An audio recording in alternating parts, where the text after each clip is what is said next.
সাকিব আল হাসান, তামিম ইকবাল ও মুমিনুল হক সহ দেশের অনেক ক্রিকেটারেরই প্রিয় কোচ মোহাম্মদ সালাউদ্দিন। জাতীয় দলে সিনিয়র কোচ হিসেবে 2027 সাল পর্যন্ত তাকে অন্তর্ভুক্ত করে বাংলাদেশ ক্রিকেট বোর্ড। সেদিন তিনি বলেছিলেন, আমি যদি কাজটা ঠিকঠাক করতে পারি তাহলে দেশের কোচদের জন্য বড় একটা পথ খোলা হয়ে যাবে।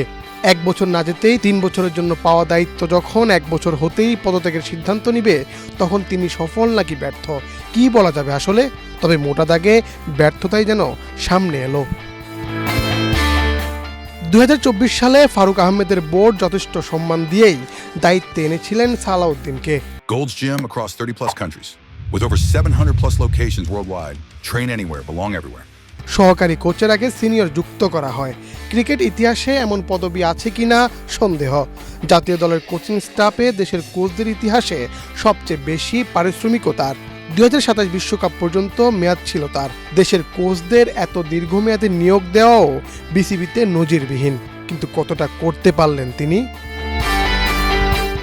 যেহেতু দলে কোনো বিশেষজ্ঞ ব্যাটিং কোচ নেই, মূলত ব্যাটিংটাই দেখভাল করছিলেন বেশি। তাকে বিচার করার একটি মানদণ্ড চোখে পড়ার মতো, সেটি হলো ব্যাটসম্যানদের সামগ্রিক ব্যাটসম্যানশিপ সমৃদ্ধ করা, কারো ঘাটতি পূরণ করা, ত্রুটি সারিয়ে তোলা, ফাইন টিউন করা, ব্যাটসম্যানদের পরের ধাপে নিয়ে যাওয়া।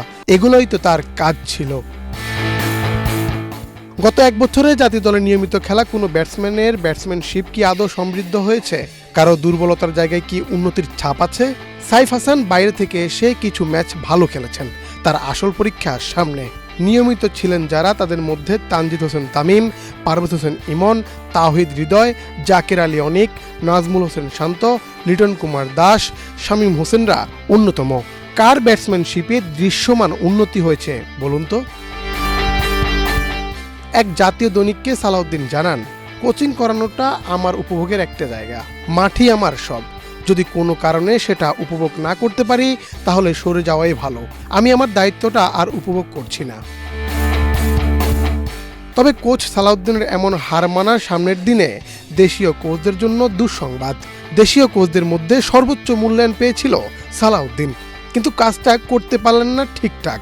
তবে খোলাসা করে সেভাবে বলেননি কেন তিনি আসলে এই আয়ারল্যান্ড সিরিজের পরেই নিজেকে গুটিয়ে নিচ্ছেন।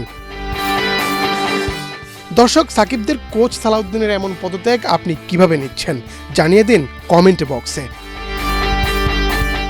মুন্না চন্দ্র দাস, বাংলাদেশ প্রতিদিন।